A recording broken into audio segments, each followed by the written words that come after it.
wrapped up this Mornings with Max. What up, y'all? What up? What up? Hola. The 3 questions that you should ask yourself every time is, 1, what do I want? Right? What do I want? Why do I want it? And how do I get it? So you want to become financially literate, and you want to get financially responsible so you can grow wealth and build generational wealth, right? That's me personally. Me personally, what do I want? I want to accumulate a lot of money, right? To then put that money into wealth building things, to create my own personal wealth for me and my immediate family. And then once I do that, to have that wealth trickle down to generations, to be able to create generational wealth. So that's what I want, me personally. Why do I want it? Why do I want it? I want that because I want to be able to provide for me and my immediate family and for the future kids that I will have, so that they have everything that they possibly will need. And 2, I want to break the generational curse of wealth. I want to break that. I want my family, from generations moving forward, that we're supposed to be wealthy. That it's a legacy that our name will be synonymous with the Rockefellers or this or that or this, right? So that is why I want it, to break the generational curse. Well, how do I get it? And that's where you start to think, how do I go out and get that wealth? And how do I do it? And one way is obviously doing through real estate, creating other businesses that serve people so that I can make money while I help other people, right? You guys know that I'm in real estate. Real estate is only 1/5 of my entire yearly income, right? So between wholesaling and flipping, it's only 1/5 of my yearly income. So I have other businesses to be able to create income, active income, and I take that active income and take the knowledge that I've learned in real estate to be able to apply it to wealth building principles, right? So a lot of people are like, oh, I want to learn real estate. I want to learn real estate. I want to learn real estate. One of the first things you should learn before you go learn real estate is financial literacy. That is more important than actually getting the bag, right? So the bag is important. Once you get the bag, understanding the bag, what you're supposed to do with the bag is way more important than getting the bag. Because I think we all can agree at some point that once you identify what you want and why you want it, getting it can become simple if you want it enough, right? Financial literacy is what separates people from the ones that are poor and the ones that have money. Now, I know that sounds, you're like, damn, actually sounds harsh. No, think about it. Because you can have a family that has an income of $150,000, and then you can have a family that has an income of $400,000, and the family of $150,000 learned how to pay off their debt, reduce their mortgage, has savings, and in 30, 40 years, they'll be more well off than the company than the family that was making double the amount, at least more than double the amount that they were getting. The reason why they will make that money and have actually build wealth for generations, and they were making half or less than half of what they had, is simply because they had no financial literacy. They got the bag. They had the bag while it was here. They were getting the bag, but they didn't understand what to do with the bag so that the bag can live forever, right? So you guys, that's the difference between understanding financial literacy and not understanding financial literacy. It's very important. If you're just now tuning in, go watch STACEY ABRAMS. She did a TEDx talk. Before she does anything, and while she does anything, she asks herself 3 questions. What do I want? Why do I want it? And how do I get it? If you understand why you want something, if that why is big enough, when you get fatigued and when you get tired and when this shit gets hard and when you don't want to wake up or when you get down or when you get depressed, you go back to remembering why you actually want what you wanted, and that's gonna take you over the moon. And let me be brutally honest with you. If I knew everything that I knew today, from the day I actually started getting the bag, I'd be way further along than I am right now.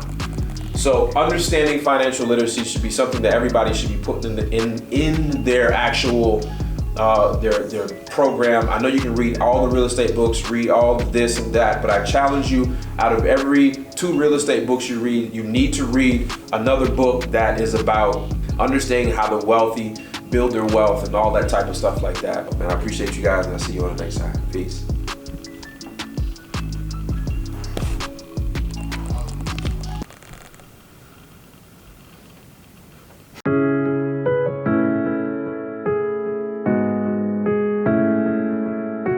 The $15,000 property. Yeah. So that's closing next week. These guys are ready for lease to them. Who's gonna come up with the contract for them? I got one. Contract. I got one. Okay. I have one.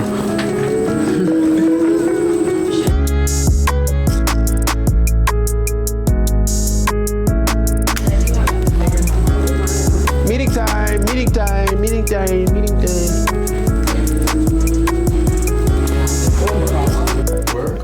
Who told him my mobile house was worth 86? Columbia, South Carolina. Just because you spent 86 on it don't mean it's worth 86. All right, good morning, folks. Happy Monday. How was everybody's weekend? It don't even feel like we had a weekend, to be honest with you. Yes. Huh? That's how you felt too? And that was good. Oh. Everybody else had a week? I felt like it just was straight through. Me too. I feel like yesterday was Tuesday or something. Yeah. Started the Drive for Dollars campaign up again, I think Saturday morning. So there's 2 ads on Craigslist and a Facebook ad in Venture Atlas.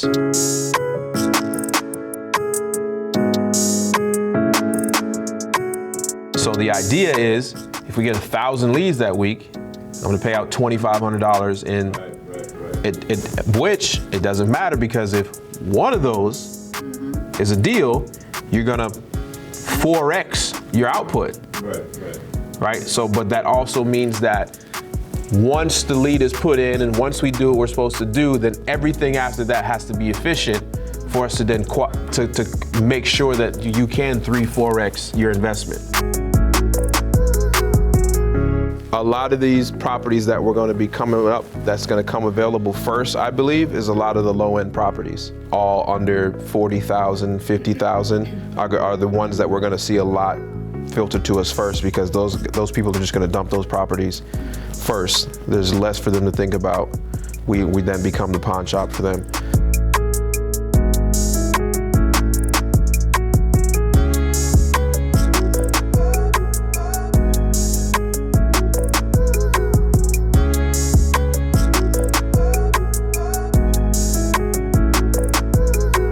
No, you know, believe it or not, the retail market is still great. Like, as far as like the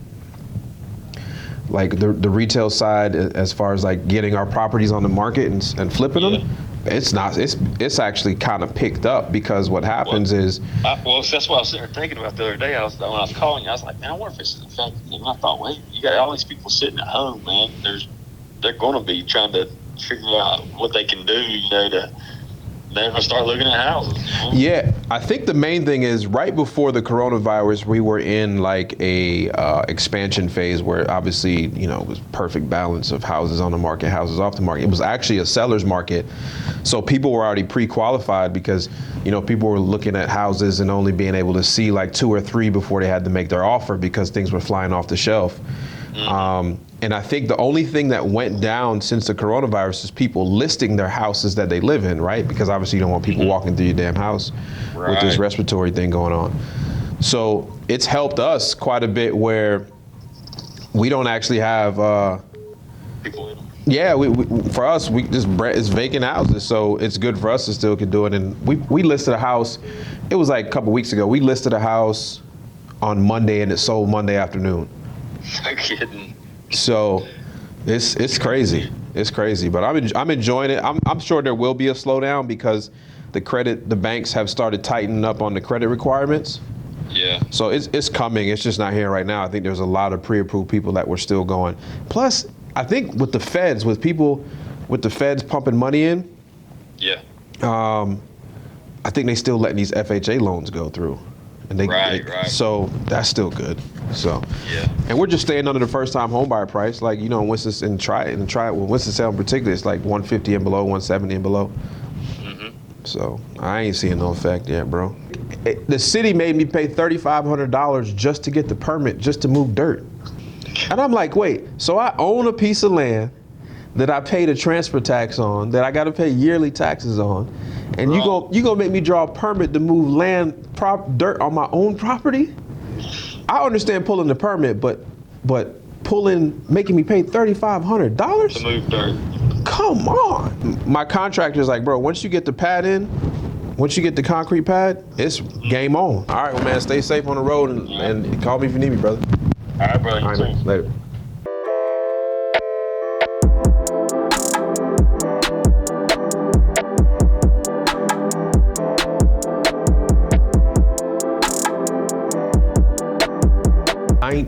years. So if you played my footage for 19 years straight, that's how much content has been every minute of the day. 19 years of content.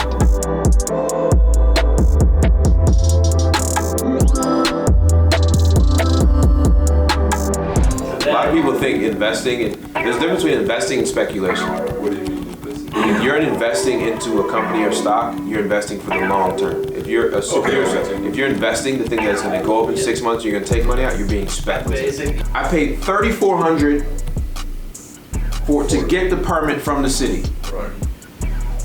Then I had to pay $3,300 for the engineering team to engineer the project for me. Like on paper, for them to walk me through the process. Oh, wow, they didn't touch your land yet. No. I already paid them $10,800 to survey the land. Mm-hmm. So I paid them $10,000 to survey the land. I paid them $400 to go take the plot of the house and plot it out. I paid them $3,300 to be my consultation with the city to get my erosion plan done. So to draw the erosion plan. I paid another $5,000 for them to go out and plot the pieces of land that they already drew. And then I actually have to have somebody come out with the equipment and do the sediment part. Damn. The only one I don't really understand is the city charging me $3,500 to get a permit to move dirt on a piece of land that I've already paid for and paid taxes on. I don't get that. So It's my 17 acres. No, I know. What cost does the city incur for me moving dirt? Why did I have to pay the city $3,400 to move dirt on my land? Now, if they wanted to say, hey, there's an inspector that has to come out and make sure you do it correctly, you have to pay his time while he's out here for the next, he's gonna make 3 visits, 2 hours a visit, he makes $100 an hour. they said we own the mineral. Well, that's probably what's gonna happen. You gotta pay us. No, I mean, yeah, he's gonna come out and do his periodic step, but where's the $3,500? The man don't make $3,500. We're closing on Monday. Maybe we can set up the lease to own for Wednesday. That's easy, it's easy.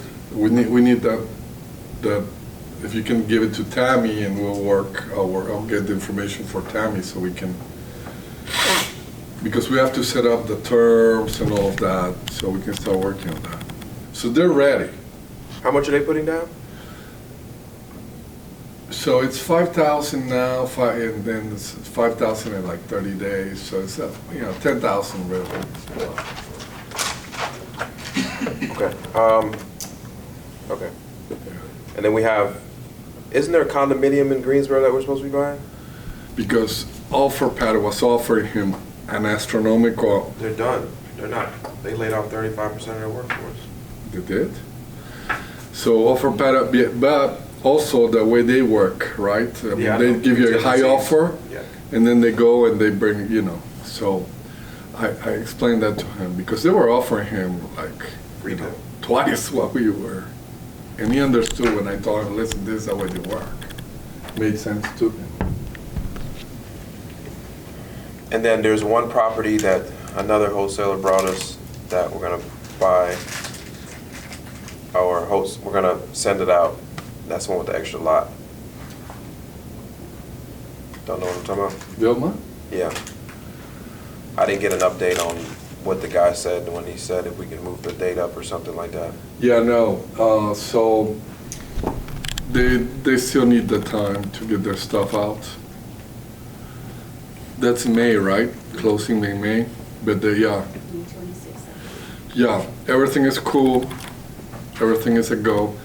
So we were all in for about 75, 80. About 80 bucks, yeah. Plus the 12,000 we gave them. Correct. The house is in a trust, so they don't know if it transferred out of the family. Because the only reason why we haven't been seeing tons of things because we cut off our marketing, right?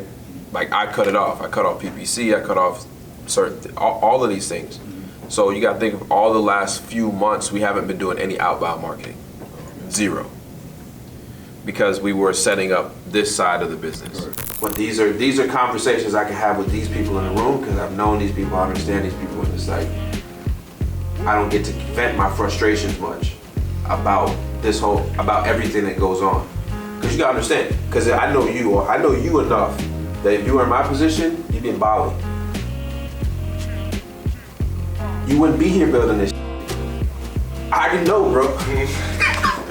I got one company that pays me $1.2 million. $1 million. One company that I don't even own pays me $1.2 million a year. You'd be gone. Because I already know you. You don't want to be rich. You want to be able to do what you want to do. So if that means $250,000, $500,000, or $1 million, then you'd stop right there. And you go live your life. If $1 million a year made you go do whatever, island hop, go wherever you want, do whatever you want, then that's a good stop. I might go to LA next week though, in like a week or two, yeah. What day? I think like the year. Cause you know what, Francis, you know when I tell people what we used to do, people don't believe us. Yeah. I think the first month, December of 17, we made $100 grand that month. And I was in LA. From the guy in jail, I went to have the sister sign over there at King, at a McDonald's. You know, King at a McDonald's and McDonald's and King, yeah. Yeah. The sister had to sign and the guy in prison had to sign. Yeah. So we had to work out with every prisoner gets a caseworker. Talk to the caseworker. I said, look, I got a guy in there that he wants to sell some property. The caseworker was like, send me the paperwork. I'll have him look over it and we have a notary on staff. I said, great. I've already talked to the inmate. He knows and expects this coming. We're going back and forth. And the caseworker's like, I got it done today. And that was what, $20,000 signing? No, that was at least, It's like 25, 30. Yeah.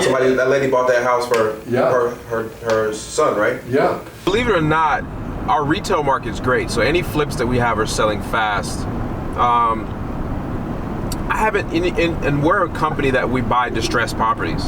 So obviously in a time like this, there may be more distressed situations. So I don't see it as a bad thing. I think just operationally, I've kind of let go of the reins for a little while. And after sitting down and running the numbers, you start to see, oh wow, look at this $500,000 bleeding spot. let me fix this. And it can only be covered up because you're making so much money that you don't realize it. Right. Yeah, so it's is it harder to get money or loans or anything for the distressed properties now? Well, man, I've been fortunate enough to where I never had to borrow money.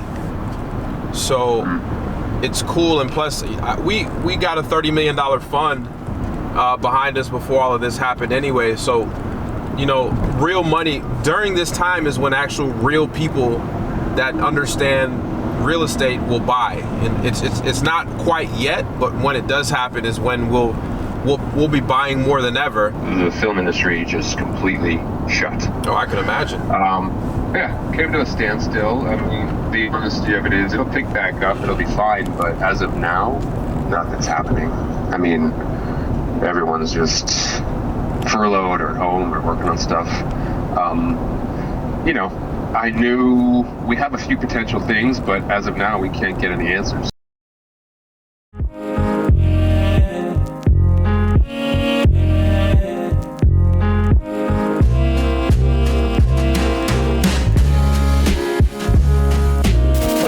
Self-accountability, holding yourself accountable, and all that stuff like that, man. I appreciate y'all.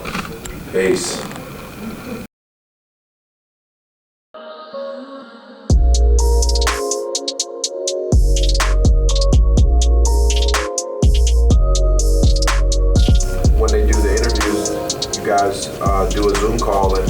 to be the third person via Zoom.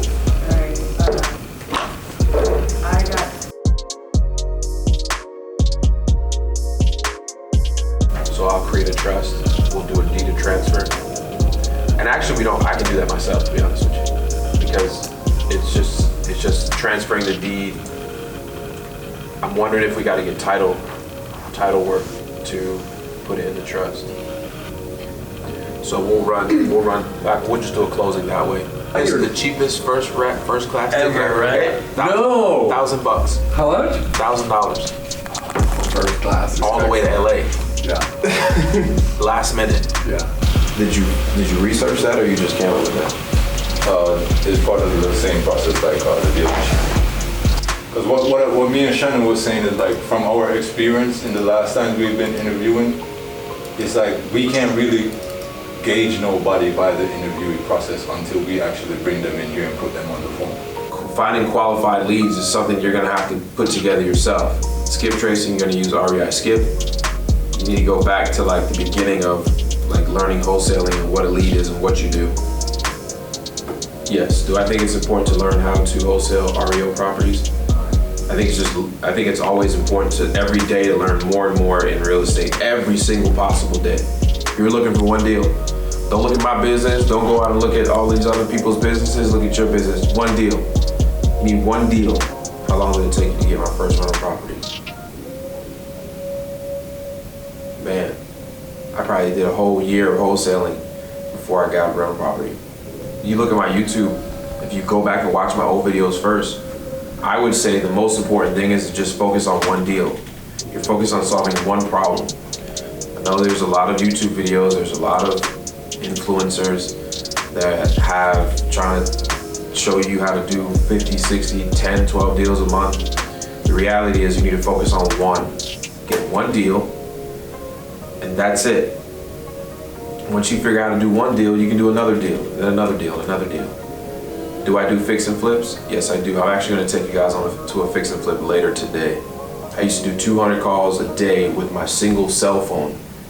With before I could afford $1, I would do 200 phone calls a day. So if you got $1, you need to be doing like 400 or 500 calls a day. All right, y'all, about to start my meetings.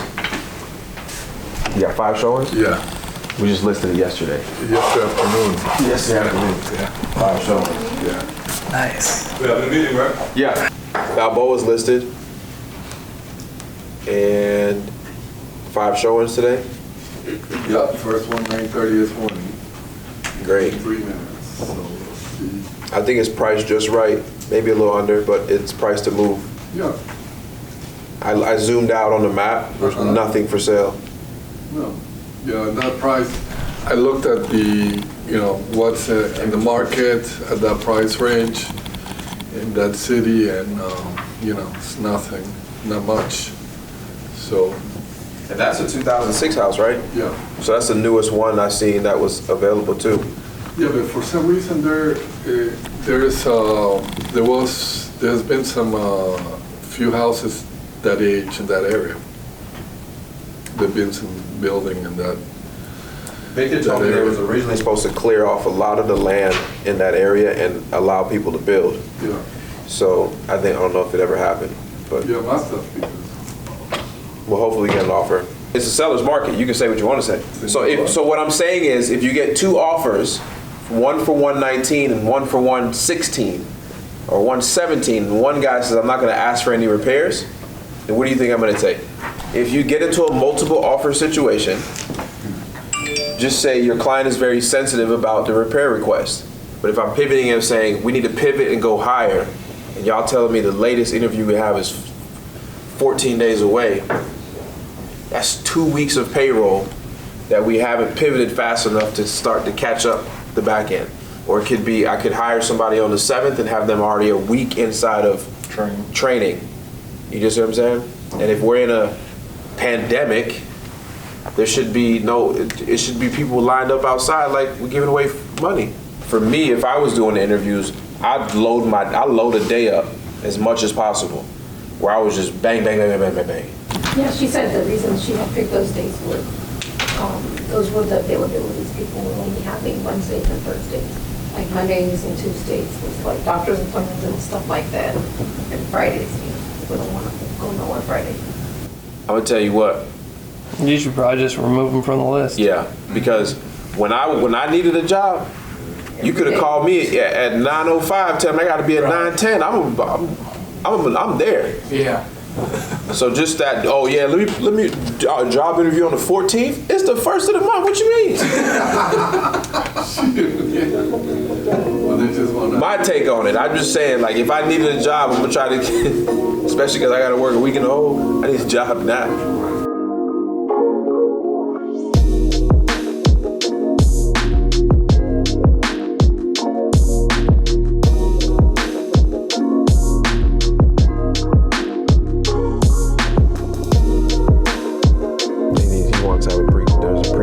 Meeting you have to do prior to getting the basins and everything put in.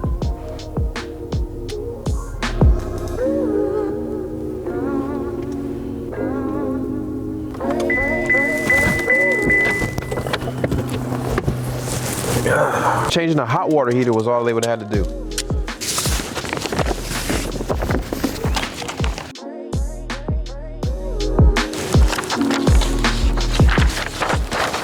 And he's climbing. You gotta know he's climbing up too. Like he's getting it.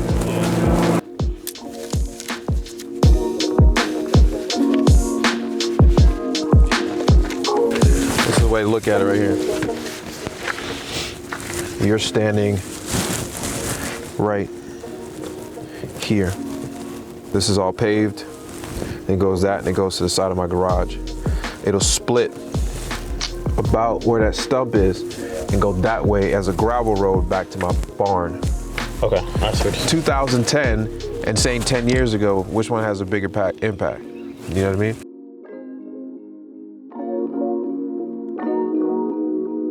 Look how we cut those bamboo and they came growing back. Oh yeah, you have to. They fast, huh? You gotta damn burn the whole dirt.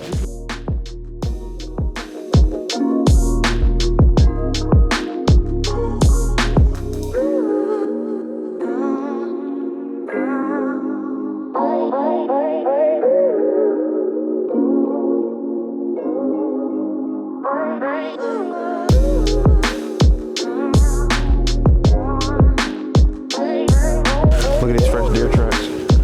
Can't wait to get the cameras up.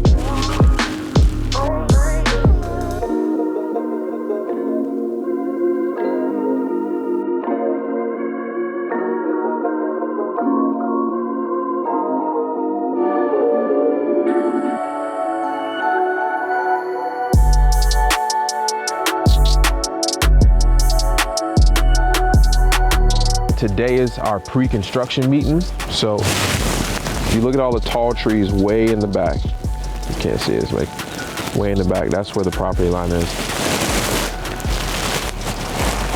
So 18.6, I think, acres, whatever. And then we're getting the other 1.4 on the other side of it. Once they have the pre-construction meeting today, then the big equipment comes out and we start leveling dirt, moving the trees. And I gotta put my barn and all that stuff out here, and the house goes here. So it's not a development, just building my own property, building my own personal residence out here. I don't know how much it's gonna cost to build because we're doing a cost plus project, but probably total spend is gonna be about $500,000, which in other places would probably be way more than that. So I'm thankful I live in North Carolina. Hello, this is Max. You know, no issue, because you know my contractor is not here either. You know, I know you wanted to meet with the contractor specifically, so you're the one in charge, so.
it's gonna look so tall because this is small here.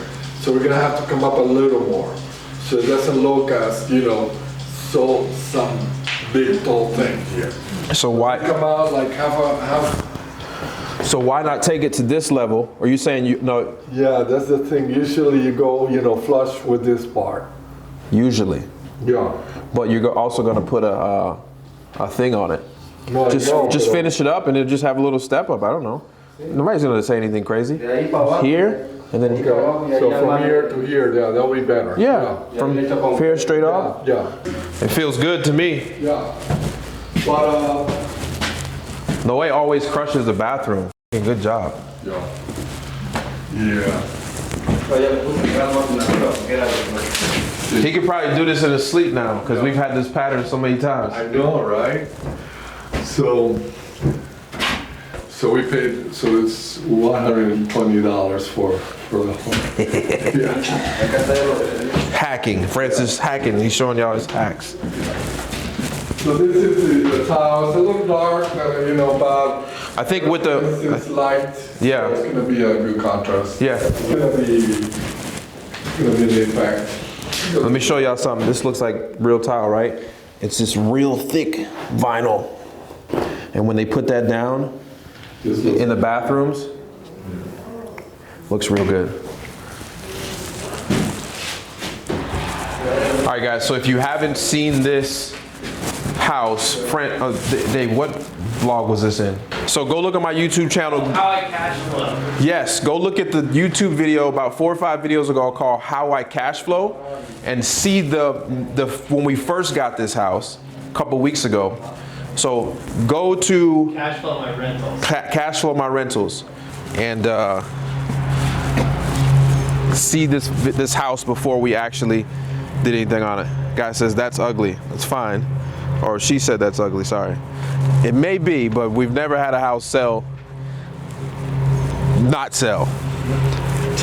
We don't do this for our taste, we do it for what we know sells. So, this is the last dumpster we need, right? These dumpsters be killing me, like $300 to $500 a pop. Yeah, I know the flooring. I know what you're saying, the flooring looks ugly, I get it. I'm not saying I'd put it in my house, but it sells. It always sells. When you don't really see the product until everything is finished. Yeah, when you see it all put together, if you look at some of our other stuff, you'd be like, oh, shit, that looks crazy. So let me understand, right now we're still in the seller's market. So that means that this house will have multiple offers on it. When there's more buyers than there are sellers, you don't have to do A+ upgrades, right? So if buyers right now were going on 15 appointments, then before they had to make their offer, then I would go ahead and tile it with real tile like we were doing about 3 years ago. But you don't have to right now. You can get away by saving the money because the buyer is gonna look at 2, maybe 3 houses, and then they gotta make an offer. For example, we put a house on the market last night that we finished in Greensboro that all we did was paint, clean, replace some faucets, and that's it. There's 9 showings scheduled. There's 9 showings from yesterday. From yesterday at about 3 o'clock. And there's 9 showings today, and I guarantee you will get a more than plus. So buyers are still buying. And you can't go spend the money on a rehab just because you like the tile or you like this or you like that. You have to stay within what the market is telling you to do. So if you go back and watch the 4 phases, of the real estate cycle, you'll understand when you're supposed to go up above and beyond inside of your rehabs or when you can get away with C+ type upgrades. No, I do want to explain. I want to explain because it's a learning thing, not because I want to show you what, because eventually some people are going to start flipping. We don't flip a lot, but when you start flipping, you need to understand you don't have to go above and beyond in certain flips, especially in the market when it's real hot. And like I said, this house, if you missed it, this is a subject to house. I have $12,000 in getting the seller out. I have $3,000 in catching up the mortgage, $11,000 in labor. We don't know where we're at materials yet, but I'm thinking we're gonna be somewhere around $8 grand for the project.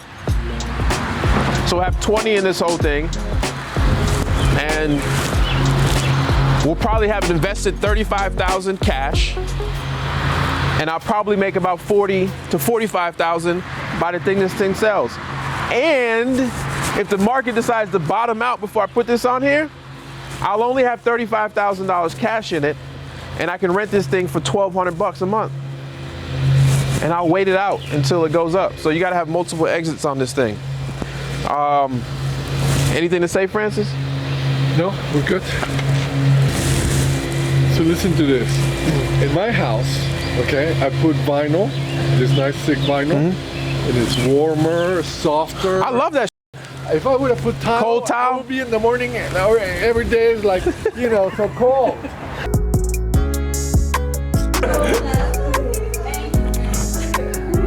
But yeah, that's the front of the, what is that? So you don't have to open it. I would keep it growing for you. Just eat it at home and tell us how it was in the morning. There you go. Well, I bought this whole thing for $68,000, 17.4 acres. That's good for something. Yeah, exactly. So it's a diamond in the rough to me. It's like it was $4,000 an acre I paid. I'll be honest, all of this happened and was procuring before obviously COVID, but you know I couldn't stop the process of it happening. I mean, I could wait and delay the house, but at this point I might as well keep going while. As long as you can. As long as I can, right? Yeah. I actually bought it. You're just not gonna do anything with it Yeah, now. just to keep a buffer. So I don't think, because I actually don't need to go that farther anyway. In the future, just to be open with you, if I do get that and I decide to like keep it, I may cut a separate road to this house. But that's just speculative down the road, and if that happens. The road will come from that corner and kind of come across. Scenic drive, right? Well, yeah, and exactly for security reasons, I just don't want somebody to be able to look straight down the driveway and be able to see the house. The thing is that man has a bunch of junk on my land, but he was an older guy, and you know we would eventually have cleaned it up for him, and now we're having to we'll deal with it as it comes. It won't be anything special. Yeah, I honestly had no idea this was part of the process.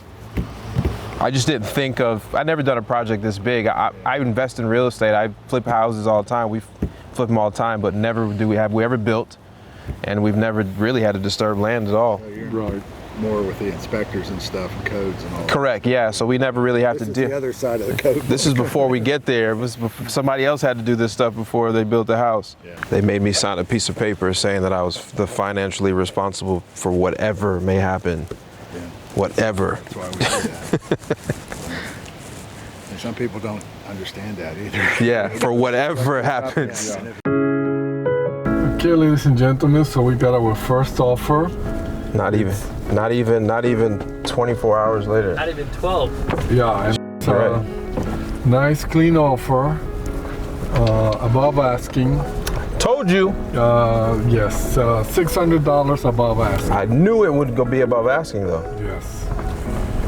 So, yep. It was showing this morning at 11:30. How clean is it? Well, you know, it is, I mean, no closing costs. Can't be FHA right now. Because I haven't owned it for 90 days. No, yeah, it's not FHA. And if it's, let's see, it's closing June 4th, so it's a little further out. Let's see. It's about a month. Above asking, 600. Nice. Yeah, that's a good one. It's a great one. Yeah, because